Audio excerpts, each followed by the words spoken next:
Data showing a rebound in new single-family home sales last month, raising questions about the momentum of the recovery in the pivotal sector of the U.S. economy.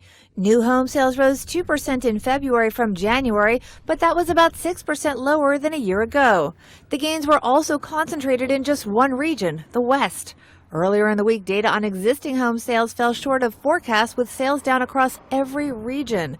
The reality is that many Americans remain on the sidelines. They're holding off on buying homes despite an improving labor market and mortgage rates that are still low by historical standards.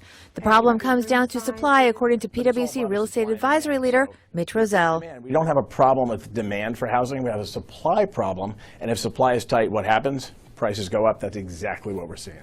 And those higher prices are making it more difficult for home buyers. But the pace of the price appreciation for new homes is slowing. The median price up just 2.6% in February from a year ago to $301,400.